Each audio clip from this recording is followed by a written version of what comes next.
There's a dangerous assumption we make about certain people, that they're untouchable, that their training, their strength, their badge somehow makes them immune to becoming prey.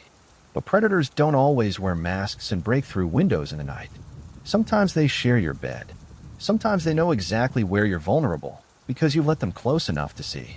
And sometimes the very thing that makes you good at protecting others, that instinct to absorb pain rather than inflict it, becomes the weapon someone uses to destroy you. This is the story of Officer Daniel Green, a man who spent his childhood shielding his sister from violence. He dedicated 11 years to protecting his community. He survived abuse as a boy only to walk straight into it as a man. Because the most dangerous blind spot isn't what you can't see coming. It's what you refuse to believe could hurt you. May 8, 2025, Porterville, California. Inside a courtroom thick with 10 years of grief, anger, and unanswered questions, a four-person rises. The paper trembles slightly in their hands, not from uncertainty, but from the weight of what comes next. Guilty. First-degree murder. 10 years. A full decade for that single word to land. You think guilty would feel like closure, like an ending. But in cases like this, verdicts are beginnings or endings. They're punctuation marks on sentences written years earlier, in moments so small they barely registered as dangerous at the time. February 6, 2015. Officer Daniel Green, 31 years old, an 11-year veteran of the Exeter Police Department, dedicated protector, beloved father, was ambushed in his own home and executed in his bathroom. The killer wasn't a suspect he'd arrested, wasn't a criminal with a grudge, wasn't someone who broke in during the night. It was Erica Sandoval, his ex-wife, the mother of his 2-year-old son. And the story of how a police officer trained to spot danger missed it when it came from the person sleeping beside him, that's what we're here to unpack. To understand how Daniel Green died, you have to understand how he learned to live. Porterville, California. Tulare County, a bucolic area of Central California, is lined with farmland and orchards, the kind of place where everyone knows everyone's business. Daniel Allen Green was born on January 8, 1984. He arrived just 4 minutes before his identical twin brother Matthew. The two boys were inseparable from birth. A few years later, their younger sister Misty completed the trio. On the surface, it might have looked like a normal childhood. But inside their home, childhood ended early. Their stepfather had a criminal record for assault and domestic violence. And that violence didn't stay on paper. It came home with him like a daily ritual. This wasn't occasional rage. It was atmospheric terror. The kind of environment that teaches children to read micro-expressions like a survival language, to hear danger in footsteps, to measure a man's mood by how hard the door closes. Belts, wooden boards, fists. Whatever was within reach became a weapon. And Daniel and Matthew, still just boys themselves, made a decision that would shape everything that followed. They became human shields. When that rage turned toward their little sister Misty, they stepped in front of it, over and over and over. This matters more than it might seem, because it's where Daniel learned his most dangerous lesson. If someone you love is in danger, you absorb the hit. You don't complain. You don't back away. You don't ask for help. You endure. Eventually, their mother gathered the strength to obtain a restraining order. The stepfather left. But the damage doesn't leave just because the abuser does. Fear rewires you at the neurological level. And for Daniel, it welded his entire identity to a single purpose: protect others, no matter the cost to yourself. At 14, something shifted. Daniel befriended a local police officer, someone who saw potential instead of damage, who modeled authority without violence, who showed him that power doesn't have to be destructive. For the first time, Daniel glimpsed a future where he could become what he'd needed as a child. He could become the protector with a badge. Daniel joined the Exeter Police Department and served for 11 years. He became known as a hard-nosed, by-the-book cop. Colleagues described him as dedicated, compassionate, not just doing a job, but answering a calling. Daniel loved being a cop. Former Exeter police officer Alex Geiger would later say. He loved getting out in the community and making a difference. His twin, Matt W., also became an officer initially, then transitioned into law and became an attorney. Misty watched her brothers build lives from the wreckage of their childhood, transforming pain into purpose. Outside work, Daniel was a different person entirely. He rode motorcycles with a local club called Team Flatline, a name that meant riding until you flatline, riding for the pure love of freedom. James Bonds, yes, that's really his name, a club member who grew close to Daniel, explained it this way: it's freedom. It's an escape. Some people go hunting. Some people go fishing. Some people drink. But when you're on a bike, you're just free. For Daniel, that motorcycle represented something sacred: movement, wind, escape, something that belonged only to him, untethered from responsibility. But there was one thing Daniel wanted more than the badge, more than the bike, more than the respect of his peers. He wanted what his siblings had: a family, a wife, a child, a reason to come home that didn't involve sirens and tragedy. Those who knew Daniel said he enjoyed the fast lane on a bike and in dating. He had a revolving door of girlfriends, never quite settling down, until the end of 2009, when that revolving door suddenly stopped. Erica Sandoval was born in 1987, the only daughter in a close-knit middle-class family from Southern California. They moved to the Visalia area when Erica was in high school. Her brother David would later describe growing up with Erica this way: "We spoiled her in any kind of way. She was the only girl, so she was the princess." When Erica turned 15, her family threw her a traditional quinceañera, a celebration marking her transition to womanhood. Erica's whole life seemed to be in front of her. She graduated from Redwood High School, trained as a medical assistant at the College of the Sequoias, and worked in the medical field. By her own accounts and those of her family, she wanted what seemed normal enough: to find the right partner, build a future, start a family. She met Daniel at her 23rd birthday party in 2010, a celebration at a sports bar in Visalia. He was 26, introduced through mutual friends. The chemistry was immediate, intense, electric. Daniel was infatuated. He was excited about what was then a new relationship, Matthew would later recall. Erica's friend Angelica Ramirez remembered it this way: "It's like a little girl when they get candy. They get super excited." She was just so into Daniel. She was just in heaven. To Daniel, it felt like destiny. Finally, a good woman, a real future, the family he dreamed of his entire life. To everyone else, it looked like a whirlwind romance.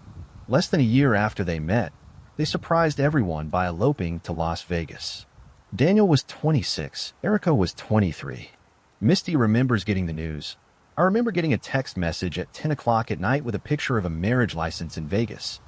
Weeks later, they threw a proper reception for family and friends. Photographs show champagne and the smiles of two people at the beginning of what looked like forever. But even at that reception, there were warnings. One of Daniel's friends from Team Flatline pulled him aside. The concern wasn't vague, it was specific. Erica's temper, the intensity of her anger, how quickly things could escalate. Daniel didn't listen. And honestly, most people in his position wouldn't have. When you fought your whole life for normalcy, when you survived chaos and trauma and finally found something that looks like peace, you cling to the idea of it harder than reality deserves. Here's what people don't understand about control. It doesn't start with bruises. It starts with emotional volatility, unpredictable reactions, rage that feels disproportionate to the trigger, then apologies and affection that reset everything just enough to keep the cycle spinning. Not long after the wedding, the mask began to slip. There was an incident later described in court where Erica became enraged and used a razor blade to methodically destroy their furniture. Mattress slashed open, sofa carved apart. Matthew Green would later testify, "When everything was going the way it should be in her eyes, she was pleasant to be around. It's only when things didn't go her way that she became nasty, and things got ugly between the two of them." From what I saw, the bad was really bad. That detail about the furniture matters. Not because furniture is sacred, but because it reveals the scale of emotion living in that home. That's the kind of rage that doesn't just break things, it sends a message. When I lose control, I destroy. Daniel reportedly cried to friends about her behavior. His siblings, Matthew and Misty, watched with growing alarm. Erica could be charming, even delightful, when things aligned with her expectations. But when they didn't, a different version emerged. Cold, volatile, frightening. And there was something else that concerned them deeply. They felt Erica was deliberately isolating Daniel from the family he depended on his entire life. By 2011, the conflicts weren't private anymore. Neighbors witnessed screaming matches that spilled into the street. Erica allegedly hurled insults, created public scenes, and pushed every boundary. And Daniel, this is crucial, didn't respond with violence. Instead, he asked a neighbor to call the police. Both Daniel and Erica were briefly arrested after that incident, but no charges were ultimately filed. And by January 2012, less than 2 years after that Vegas wedding, the marriage was over. Divorce finalized. If this were a typical story, that would be the end. But toxic relationships don't always end with paperwork. After the divorce, Erica told Daniel she was pregnant. Put yourself inside Daniel's mind for a moment. This is a man whose entire identity was constructed around protecting people. Protected his sister as a child. Protected the public as an officer. Wanted a family more than anything in the world. Now he was about to become a father. Walking away wouldn't just be difficult. It would feel like a betrayal of everything he believed himself to be. So they tried again. In the spring of 2012, Erica moved back in. But reuniting didn't heal the relationship. In many ways, it intensified the dysfunction. Erica disapproved of Daniel's motorcycle, not just the object itself, but what it represented. Independence, escape, connection to friends outside her orbit. Then came an incident that should have been the final warning. The moment Daniel should have run and never looked back. One day, Daniel went riding with a friend. During the ride, his brakes failed completely. He ran straight through a red light, narrowly avoiding a catastrophic collision, potentially killing himself and innocent bystanders. When they inspected the motorcycle, they discovered something that turned blood cold. The brake lines had been deliberately cut. This wasn't a misunderstanding. Wasn't a mistake. This was sabotage that could have resulted in multiple deaths. Daniel confronted Erica. She admitted cutting some wires, but claimed she didn't understand what would happen. Here's the part that's hardest to grasp from the outside. Daniel didn't report it, didn't press charges, didn't make it public. According to some accounts, he didn't even tell his siblings, possibly because he knew their opinion of Erica was already rock bottom. This is where people ask the inevitable question, why didn't he just leave? The answer is never simple. It's a tangle of hope, fear, shame, identity, and something else, something darker. When you've spent your entire life surviving and protecting others, leaving can feel like failure. Reporting can feel like betrayal. And if there's a child involved, the stakes become almost impossible to navigate. January 5th, 2013. Their son Aiden was born. Daniel fell completely, utterly in love with fatherhood. Photos of Aiden appeared constantly on his social media. He called his son his pride and joy. Matthew would later say, "I don't have any doubt that the day his son was born was the happiest day of his life." And Daniel made a symbolic sacrifice. He sold his motorcycle.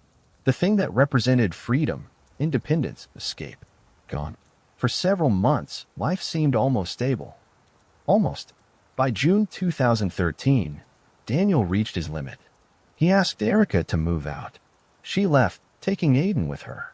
What followed was a brutal custody battle, hostile messages, constant tension, the kind of emotional warfare that turns co-parenting into a battlefield.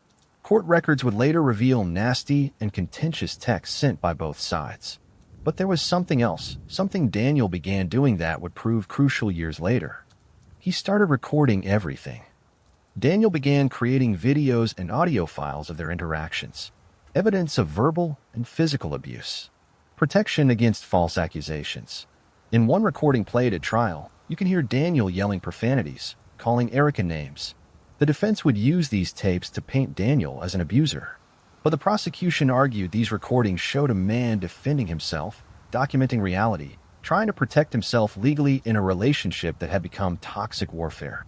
One particularly chilling recording captured abuse happening while Daniel was holding their son. And even with all this evidence, with all this documentation, the relationship didn't sever cleanly. Reports suggest they sometimes still spend nights together, something that happens more often than people realize in toxic bonds. Separation can feel like withdrawal. Familiar chaos can feel safer than the terrifying unknown. According to testimony presented at Erica's trial, she even claimed they had phone sex on February 5, 2015, just one day before she killed him. Then came autumn 2014, an incident so disturbing it defies comprehension. Daniel was asleep in his bed. We woke to find Erica standing over him in the darkness. She was holding a loaded gun, his service weapon, pointed directly at his head. Daniel asked what she was doing. Erica said she dreamed he was cheating. She wanted him to know if he ever cheated on her, she would kill him. That's not jealousy. That's not even a threat. That's a promise. And Daniel still didn't call the police, didn't file a report, didn't tell his commanding officers that his ex-wife had threatened his life with his own weapon. Here's something crucial that emerged at trial. Erica had a documented history of jealousy-fueled violence. She had previously slashed the tires of a former boyfriend when that relationship ended. She constantly searched Daniel's phone, monitoring his communications, tracking his movements. This wasn't occasional suspicion. This was obsessive surveillance. After that night with the gun, Daniel reportedly stopped seeing Erica romantically for good, but they shared a child. Their lives were still legally and emotionally bound together. January 2015, Aiden's second birthday party. Daniel and Erica occupy the same room, performing normalcy for their son and extended family. When Daniel kissed Erica on the cheek as he left, his siblings assumed reconciliation might be in the works. Misty later recalled, "We thought that Daniel and Erica were getting back together. Before we all left, Daniel actually kissed her on the cheek. And I was like, yep, it's going to happen. Maybe it's the right time now. Maybe they're finally growing up, and it's okay. And as long as everybody is happy, that's all that matters." They were wrong. Shortly after that birthday party, Daniel told friends he was dating someone new. Someone who made him happy. Someone who represented a future without chaos. Her name was Brenda Vela. She was 20 years old, from Exeter. And then Daniel did something that seemed innocent at the time. Something millions of people do every day without thinking twice. He posted a photo to Instagram. In that picture, Daniel looked different. Not tense, not drained, not bracing for the next explosion. Just happy. According to phone records presented at trial, Erica responded by calling Daniel 167 times over the following days. 167 calls. That's not someone trying to communicate. That's someone spiraling. That's an obsession. That's a complete refusal to accept that control has slipped away. And there was something else. Something was discovered after Erica's arrest that chilled investigators to the bone. The day before the murder, Erica took a screenshot of that photo, Daniel smiling next to Brenda. Somewhere between that photo and those calls, the case shifted from volatile to lethal. Friday morning, Exeter, California. Daniel's day begins normally. He drops off Aiden at Erica's mother's house. The boy has a doctor's appointment scheduled. Then Daniel runs errands, hits the gym. To him, it's routine, familiar. Just another Friday. But while Daniel is at the gym, Erica is moving. According to the evidence presented at trial and Erica's own confession, she entered Daniel's Goshen home through an unlocked kitchen window sometime after 11 a.m. Surveillance footage from a neighbor's camera captured her arrival. Once inside, she moved through the house with purpose. She grabbed two of Daniel's firearms, disarming them, removing the ammunition. But she kept one weapon loaded, a Car 9mm handgun. Then she hid in a closet. Then she waited. That detail, waiting in a closet, speaks to intention, to planning, to cold-blooded ambush. Around noon, surveillance footage shows Daniel returning home from the gym. He goes through his routine. Shower. Getting ready. At some point, he enters the bathroom. He sits down on the toilet, one of the most vulnerable positions a human being can occupy. Confined space. Limited mobility. No escape route. No time to react. That's when Erica emerges from hiding. In her later testimony, Erica claimed Daniel looked angry when he saw her. She claimed he started to rise toward her, that she felt threatened. But the physical evidence tells a different story. Daniel was unarmed, seated, in a small bathroom with nowhere to run. Erica fired multiple shots. Daniel raised his hand in a defensive reflex and was struck there first. Then shots to the chest, the neck. The final shot hit him in the forehead. Execution style. District Attorney Tim Ward would later describe it this way. He was executed. Here's a man who was literally, figuratively, on the toilet when he was shot. The killer fired 4 bullets total. Officer Daniel Green was 31 years old. He died alone, falling from the toilet into the adjacent bathtub. Neighbors didn't hear the gunfire. Number 911 calls came in. Hours passed. And Erica? After executing the father of her child, she picked up Aiden from her mother after his doctor's appointment. Then she went out for frozen yogurt with her family. Witnesses said she acted completely normal, smiling, chatting, playing with her son, as if nothing had happened. That detail disturbs people because it clashes with what we expect guilt to look like. But here's the truth. People who commit planned violence often don't look panicked afterward. They look finished, like the storm inside them has finally passed. It wasn't until Daniel failed to show up for his shift, something completely unlike him, that alarm bells started ringing. Daniel was supposed to work right before me, former Officer Alex Geiger recalled. When I got to the police station, I asked the lieutenant where Daniel was. You get this gut feeling that something's wrong, that something bad was happening. Around 4:39 p.m., a fellow officer went to check on Daniel.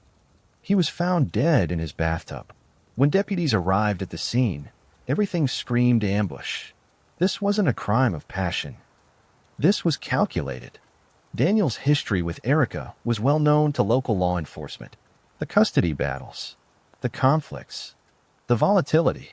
Erica was questioned. Initially, she denied everything. She claimed she hadn't been to Daniel's house in weeks.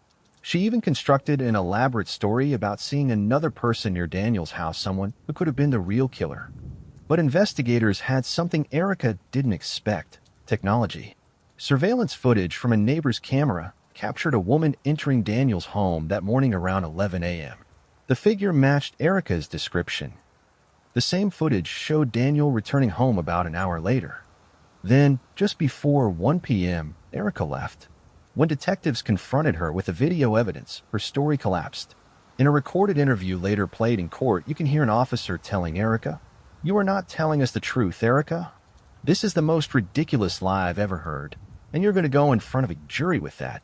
Erica admitted she was the person on video. She confessed to the killing. But then she did something that would become a pattern. She changed her story.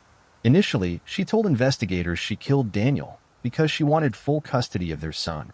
She even asked detectives where she hid him when she shot him, a detail that suggests shocking detachment. She also told investigators where she disposed of the evidence. After the murder, Erica had packed the 9mm handgun and other items into a gym bag and dumped them in an empty field near Highway 99, apparently hoping it would look like a burglary gone wrong. She took Daniel's shoes, his phone, and tried to stage a crime scene. Investigators recovered the weapon exactly where she said it would be. They also found something chilling in Erica's purse during her arrest: a yellow sticky note with Brenda Vela's name and year of birth written on it. That note is small, but it's loaded with meaning. It suggests fixation, planning. It suggests Brenda wasn't just a random detail. She was part of Erica's internal map of threats, rivals, obstacles to control. This is why the prosecution would argue premeditation, entry through a window, disarming his firearms, arming herself, hiding in a closet, surveillance of a new woman in his life, and 167 obsessive phone calls. This wasn't passion. This was control. It took nearly 5 years for the case to reach trial. October 2019, Tulare County Superior Court. The prosecution, led by Assistant District Attorney David Alavizos, laid out a clear narrative: jealousy, obsession, premeditated murder, lying in wait. The 167 calls, the screenshot, the sticky note, the surveillance footage, the confession, the weapon disposal. But the defense, led by attorney Dan Chambers, presented a radically different story. They claimed Erica was the victim. Daniel was the abuser. That this was a battered woman who finally snapped. Chambers introduced those audio recordings Daniel had made, the ones where you can hear him yelling, cursing, calling Erica names. The defense brought witnesses who claimed to have seen bruises on Erica. One coworker testified about allegedly seeing Daniel grab Erica by the back of her head and bash her head against the car dashboard. Then came the most dramatic and controversial moment of the trial.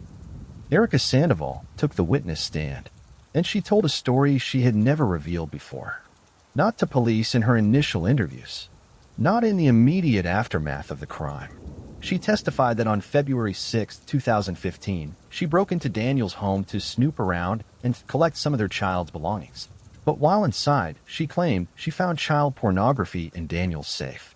She testified she immediately feared for Aiden's safety, that she confronted Daniel, that she freaked out and shot him without thinking.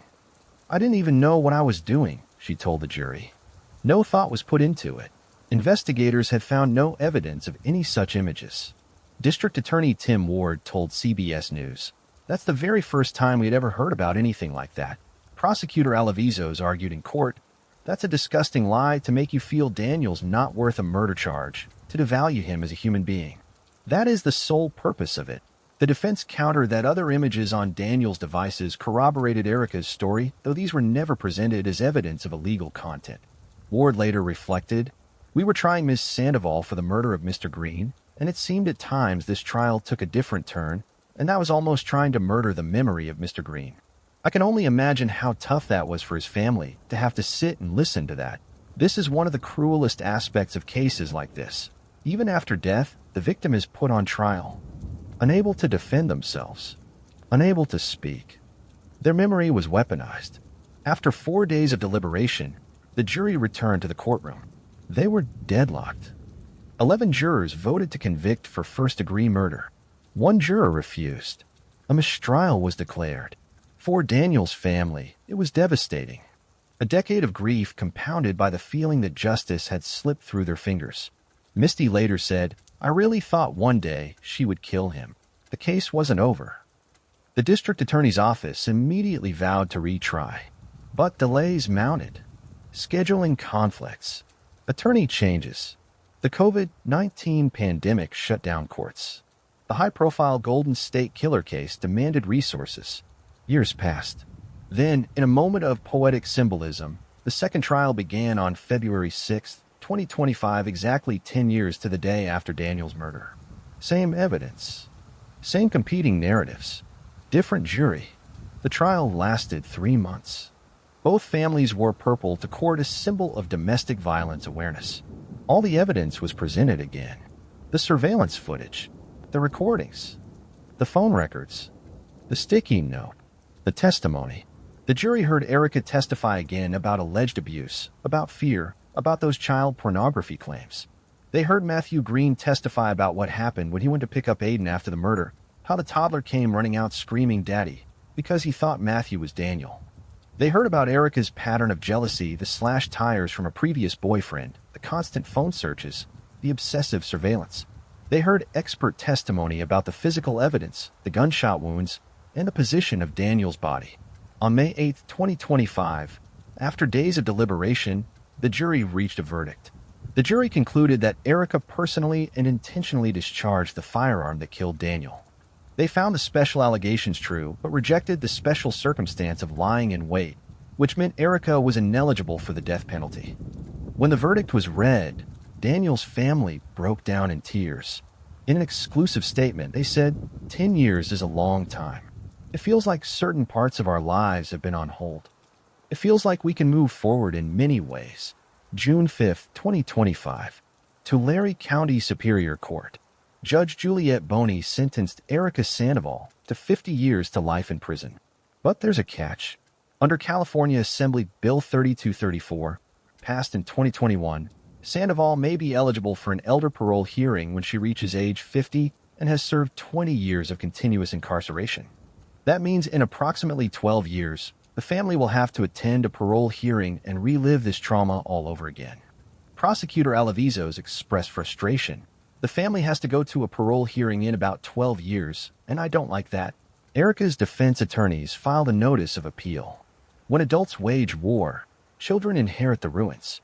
Aiden was only 2 years old when his father was executed, and his mother went to prison. He lost both parents in a single day, one to death, one to incarceration. Matthew Green was awarded emergency custody. When he went to pick up Aiden from Erica's parents' home 1 week after the murder, he described a moment that still haunts him. "We were outside of the front door, and I heard him yelling 'Daddy,' Matthew testified. And he was screaming for me. He ran and gave my wife and me a hug. He thought I was Daniel. Matthew and his wife adopted Aiden. They're raising him now, giving him stability, love, and stories about who his father really was. It's the closest thing to healing a child can get after something like this. Raised by people who love Daniel. Who can tell Aiden about the man his father was before everything went dark. Brenda Vela, who was only 20 years old, also became collateral damage. Her only crime was being photographed next to a man who looked happy. A simple picture became kindling in someone else's wildfire. When people hear this case, they fixate on one question. Why did Daniel stay connected to Erica? Why didn't he report the threats? Why didn't he run? But that question misses something fundamental about who Daniel Green was. His entire life was built around not running. He survived violence as a child by enduring it, protected his sister by stepping in front of danger, served his community by moving toward harm instead of away from it. So when danger showed up wearing the face of someone he once loved, someone who shared his child, he responded the way he'd always responded. He tried to manage it, minimize it, survive it, keep the peace for Aiden's sake. I want to pause here because this reveals something we rarely discuss. There's a wider issue about how easily controlling behavior gets dismissed, especially when the victim is male. People assume he can handle it. People assume he'll be fine. People assume he can simply leave. But control isn't just physical. It's emotional, psychological. It's about making someone feel responsible for your stability until they forget where they end and you begin. Male victims, particularly those in law enforcement, face unique pressures to minimize what's happening to them. There's shame in admitting vulnerability.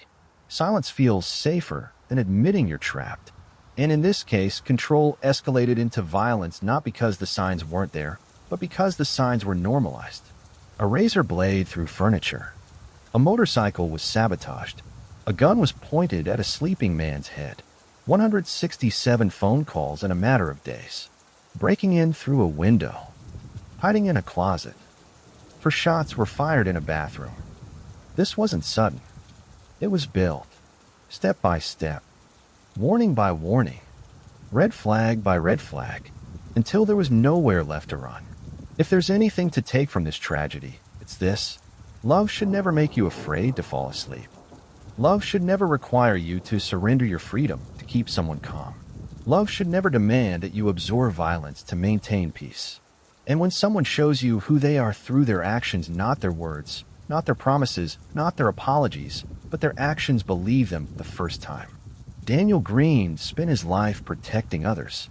He just couldn't see that the person he needed protection from was the one he'd let closest. That's not a weakness. That's not foolishness. That's the blind spot of a protector. The verdict came 10 years after Daniel's death. Justice delayed, but not denied. But for Aiden, for Matthew, for Misty, for everyone who loved Daniel, justice doesn't bring him back. It doesn't undo the trauma. It doesn't erase the memories of a man who deserved so much better than the silence that killed him. What do you think? Was this jealousy turned deadly, or control reaching its inevitable conclusion? Leave your thoughts in the comments respectfully, especially toward Daniel's family and toward Aiden, who has to live with the aftermath of choices he never made. If you want more cases explored with a focus on behavior, warning signs, and the psychology behind tragedy, subscribe and share this video. Rest in peace, Officer Daniel Green. You deserve better than the world gave you.